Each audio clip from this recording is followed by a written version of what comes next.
It's my pleasure to welcome you to the Clark Howard Show, where our mission is to serve you and empower you so you make better financial decisions in your life.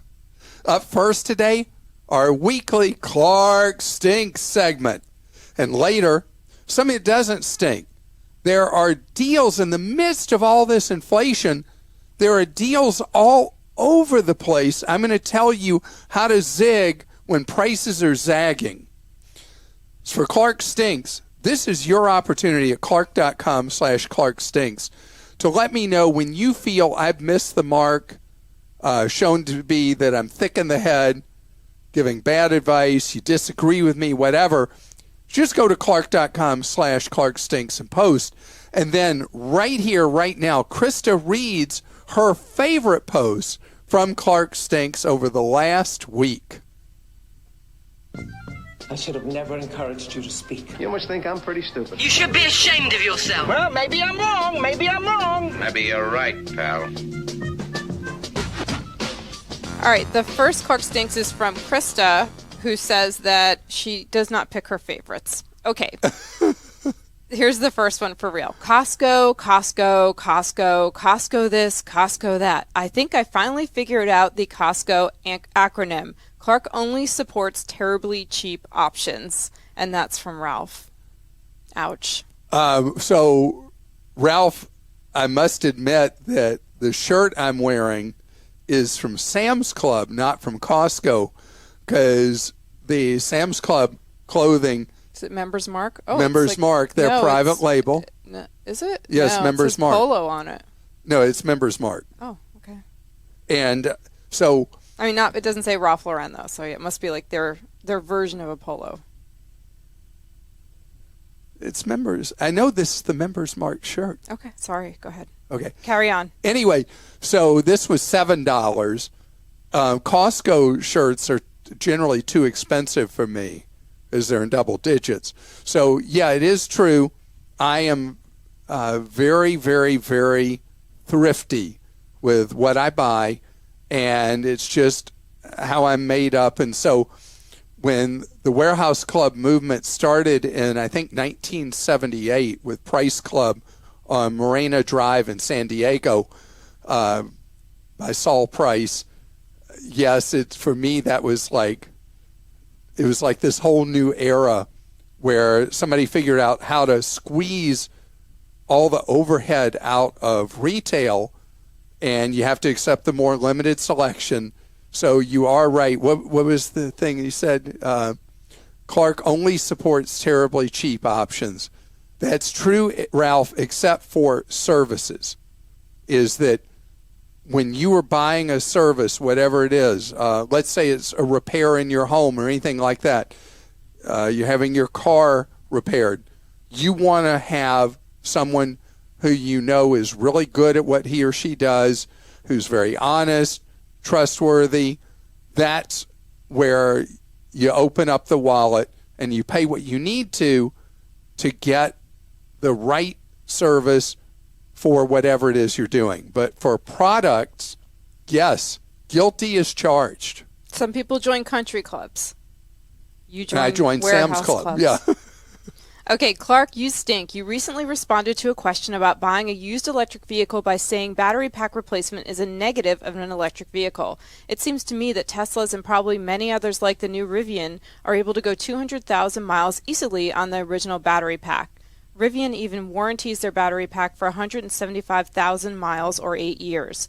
We should stop analyzing battery replacement costs as such a negative, especially in light of how little maintenance there actually is on an electric vehicle. Plenty of gas-powered vehicles require high-dollar items like a new transmission well before 200,000 miles.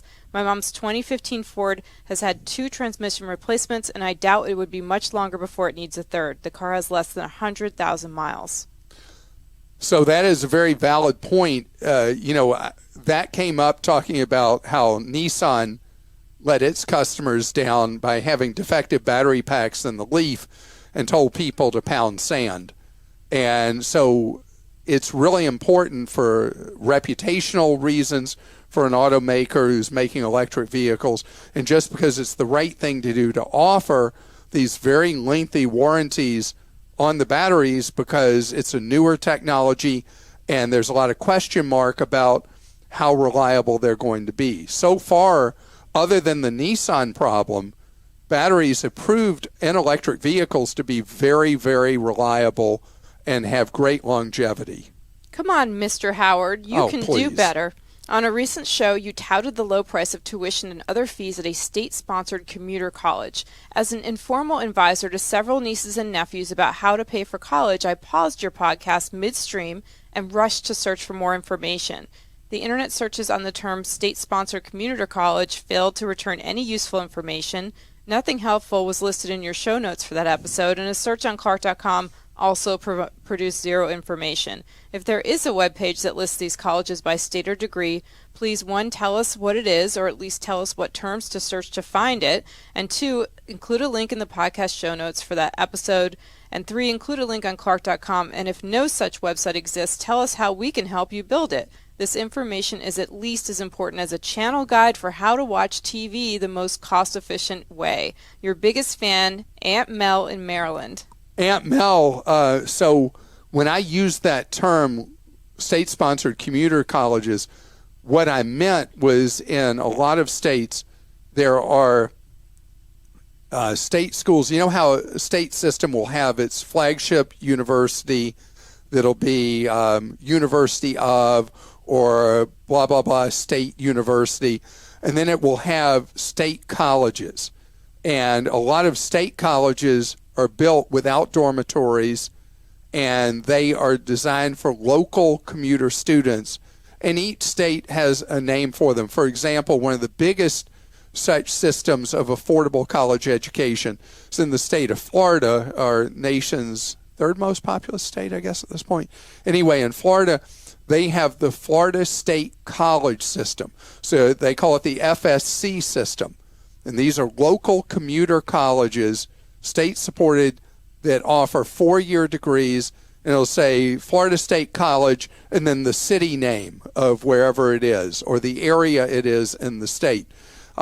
Texas does it a little differently. They have the $10,000 4-year degree for commuter students, and it will be University of Texas campuses, but not the main one in Austin. So it'll be University of Texas at so-and-so, University of Texas at so-and-so else. And so each state that has this does it in a different way. In a lot of other states, it will be in typically major metro areas, like you might have one in Maryland and Baltimore. There may be one in the Washington, D.C. suburbs that is a commuter school that offers 4-year degrees. So there is no universal system for these, and I'll look and see if anybody, since you looked online and you couldn't find anything like that, I'll look and see if I find any kind of like clearinghouse list showing the most affordable state colleges in each state. Your advice about Zelle is well intended, but not as easy or effective as you indicated. After the 100th time of hearing how I need to rid my life of Zelle, I paused the recent podcast and called my regional bank. They said I could delete my Zelle profile, but at any time I, or a hacker, could create a new profile in my account and start using it again. I asked how I prevent a profile from being created, and there just isn't a way. It is a service, in quotes, they offer, just like wire transfers, which you can opt in and out of at will. Maybe dig a bit deeper and offer some advice on how to completely purge the Zelle infestation, Tammy. Tammy, thank you. Zelle is a thorn in America's side. Zelle is garbage. And I guess, again, after my last attack on Zelle, no one from Zelle's parent company, which is owned by a consortium of 8 of the nation's biggest banks, they're still being mute. Nobody wants to talk with us. I haven't heard from anyone. Okay. Zelle is an abomination. And the banks are every single day on my news feed. There are news stories posted from around the country of people who had money swiped from their account due to Zelle, and the bank says, tough. We don't care. You just lose your money.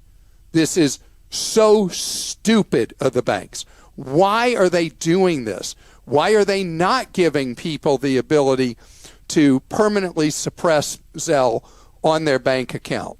And I don't understand the mentality of why these bankers would want to bring harm on their fellow Americans. Zelle is what they call in tennis an unforced error. There is no reason for this defective product to exist in its current form. And I'm as frustrated as you are that there's no way with your bank to suppress it permanently moving forward.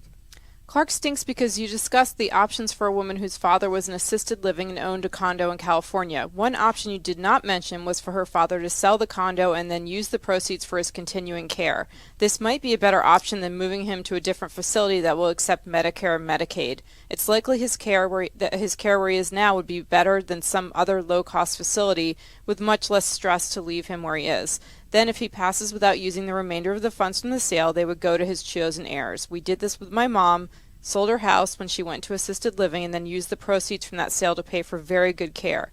When she passed, there were some funds remaining, which was divided. To me, having a good quality care for her was much more important than saving her house or saving the money for her heirs. She worked hard all her life and deserved the best care she could afford. Becky.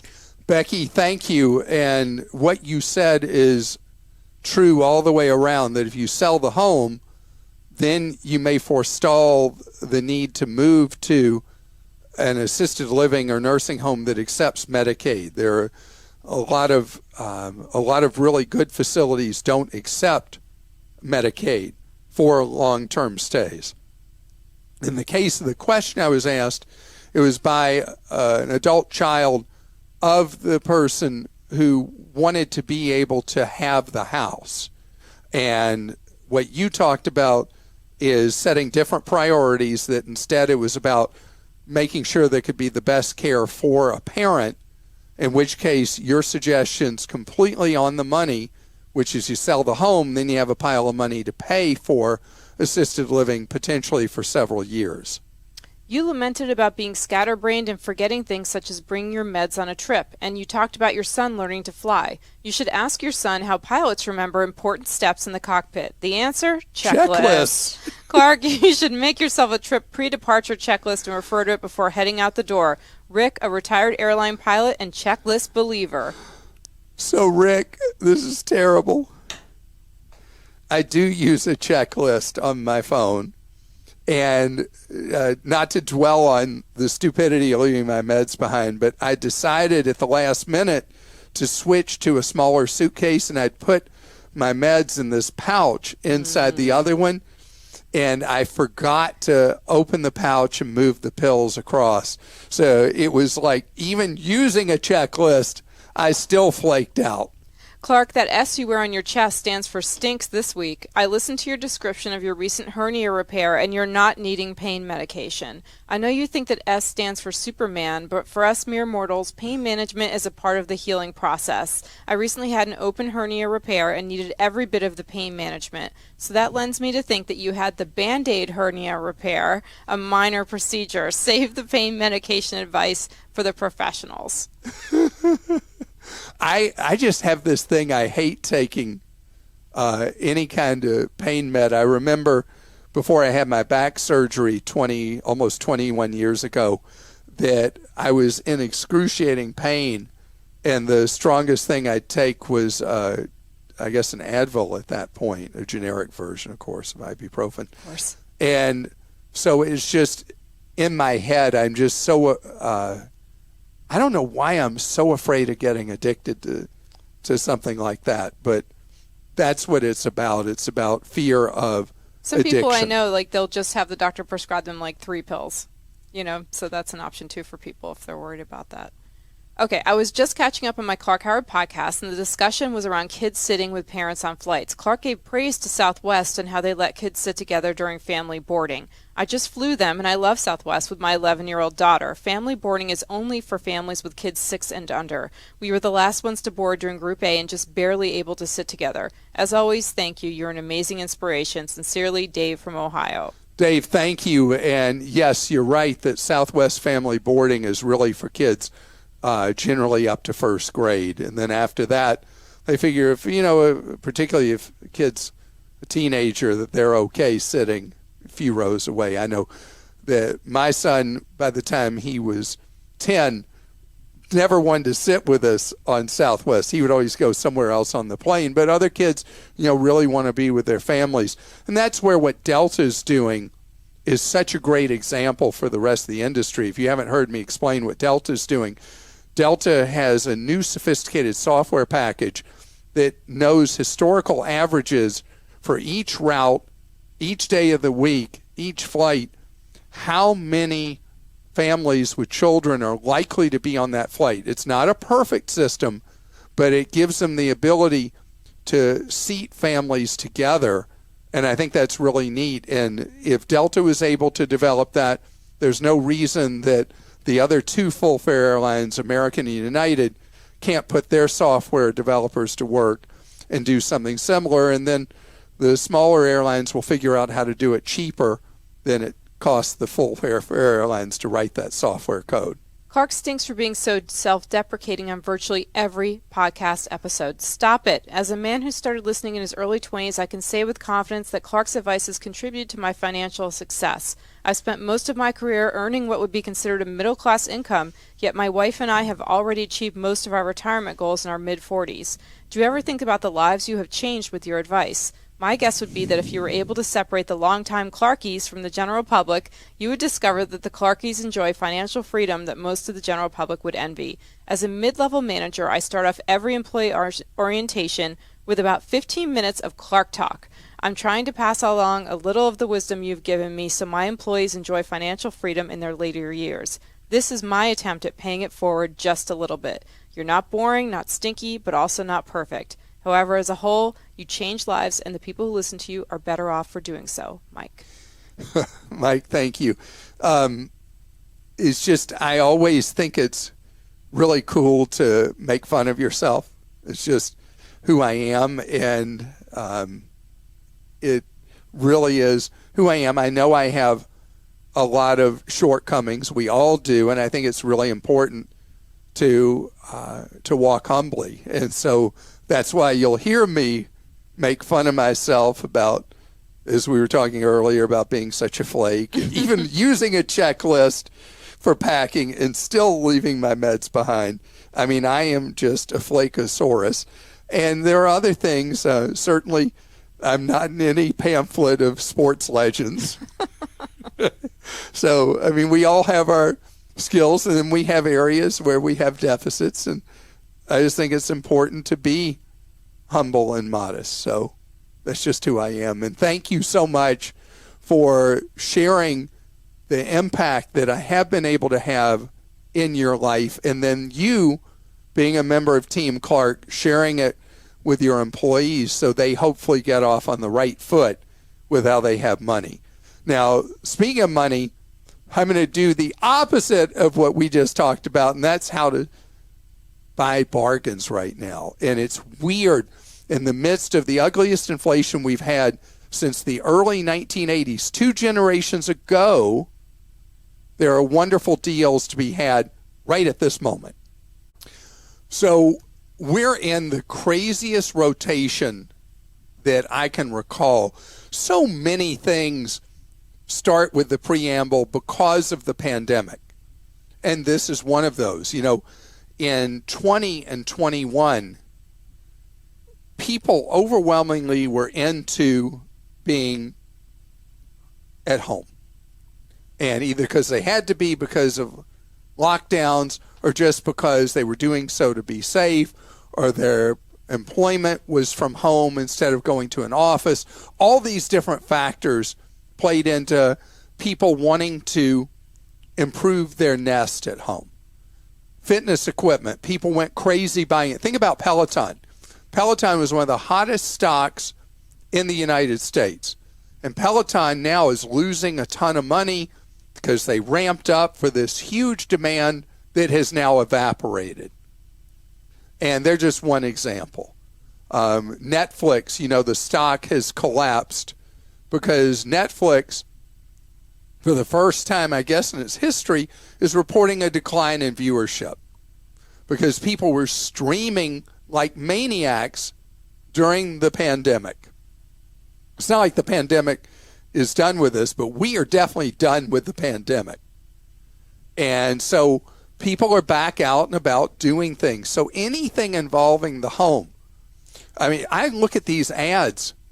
The ones for Memorial Day have endless numbers of sales on fitness equipment because everybody's sitting with it stacked to the ceiling because nobody's buying it. And by the way, look for home fitness equipment being sold secondhand on Facebook's community marketplaces, on any forum you go to. Be careful on Craigslist because you never know who you're going to be dealing with, but exercise equipment that people bought that they thought was a great idea a year ago or 2 years ago, now gathering dust, they're getting rid of it.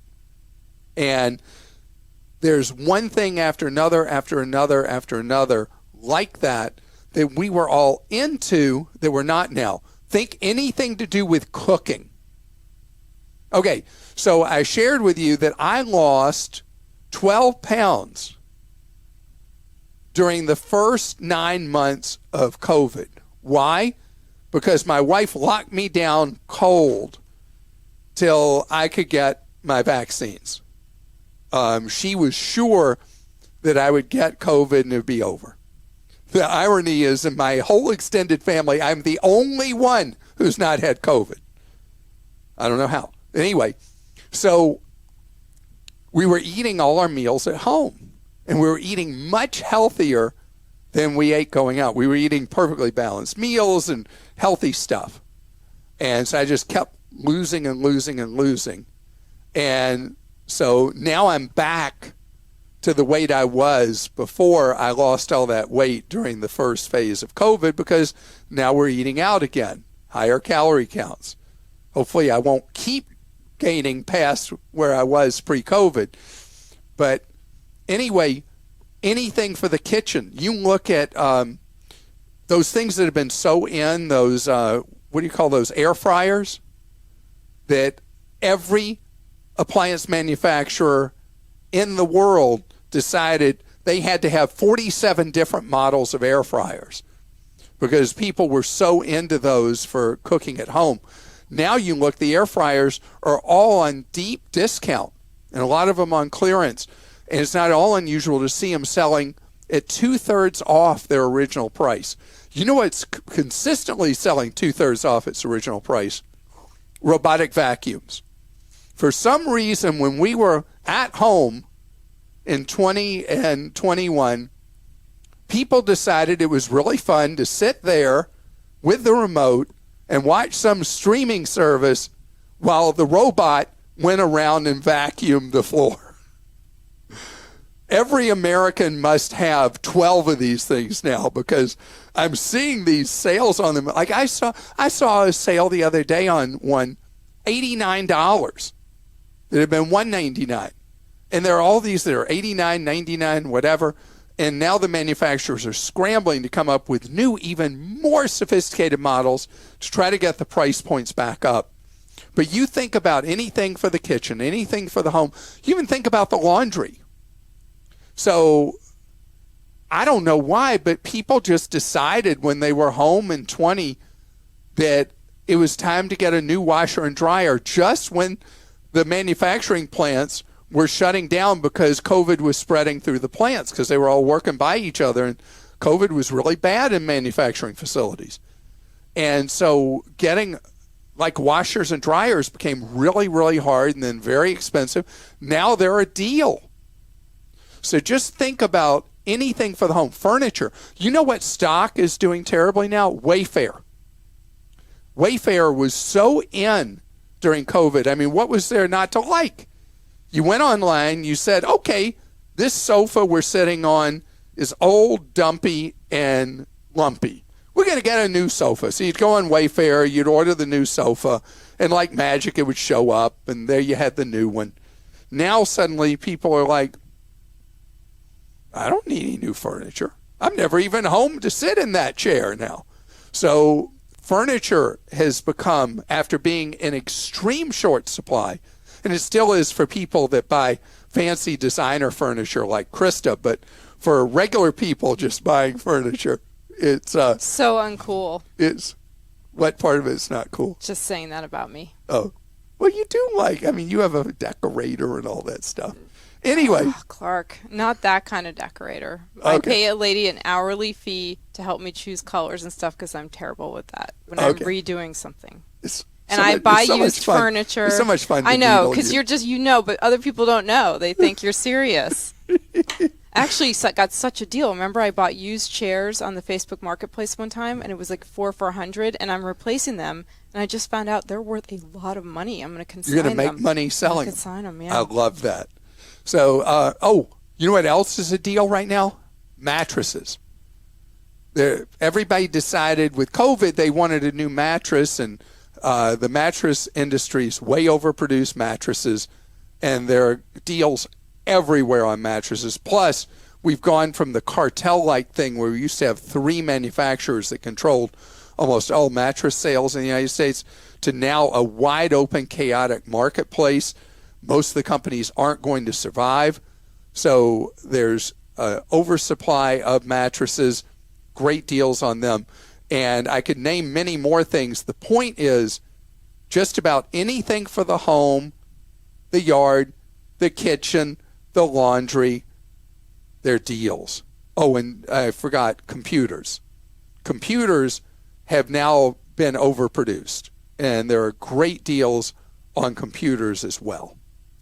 Okay, we'll go to some questions. This is from Teresa in North Carolina. I went to a physical therapist to work out some neck pain I was having. The secretary at the front desk presented as a bigger pain in the neck when she insisted that I provide my Social Security number. She told me that it was office policy. I told her it was my policy to not provide this information. This provoked an ugly argument that ended in me finding another therapist that did not require the info. Would you provide this information to a doctor? Teresa, no. In fact, that's why there's all kinds of stuff online about unique, fake Social Security numbers that will never be assigned to someone that you can fill in on one of these medical forms, because the medical industry accounts for half of identity breach problems in the United States. They are lousy at back office security and data security. And giving a Social Security number to a hospital, a lab, a physical therapist, anybody in medicine, you're asking for trouble down the road. And they're just going to send you some letter that we had a data breach and would you like some worthless credit monitoring for a year now that we've ruined your identity forever? And the answer is don't give them the opportunity to ruin your identity. And you did the right thing by refusing to give your Social Security number. This is from Ellen in California. I recently accepted a job where I won't need a car anymore. Conveniently, at the same time, my car lease is up in a month. I'm thinking of purchasing the car by paying the dealer payoff amount, then reselling it through Carvana to make money. Any advice on this process? So here's what you do. You'll have, from when you get a price, don't just do Carvana. Get a price from Carvana, get a price from CarMax. Many times CarMax will now give you an online price.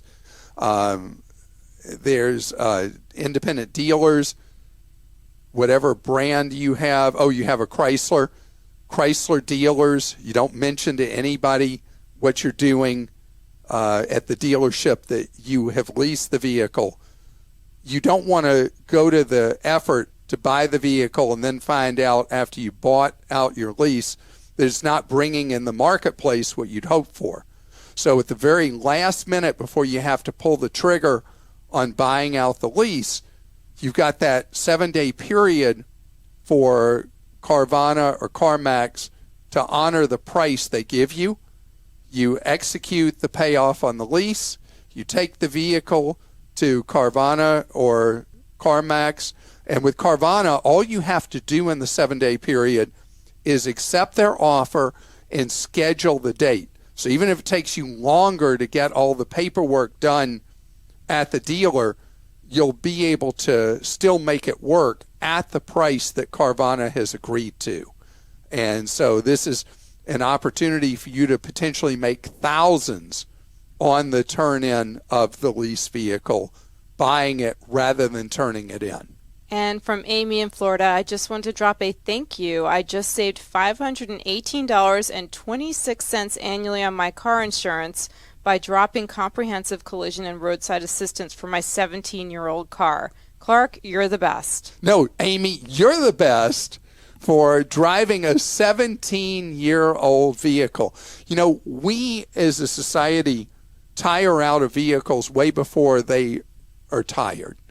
And you, by continuing to drive that vehicle, you're saving the really big money, which is on the cost of a newer to you vehicle or new vehicle. If you have to take out a loan for it, the payments you'd be making month after month, year after year. And then on top of it, by having a vehicle that is depreciated out, you save all that money on insurance. So you are the hero, and good for you, Amy. And I want to thank you so much for listening to our podcast today. No podcast on Memorial Day. Remember, what is the purpose of Memorial Day? To have a barbecue? No. You can have a barbecue. But take a moment to remember our fellow Americans who paid the ultimate price with their lives to protect and preserve our freedom and this great nation. Have a wonderful Memorial Day holiday weekend.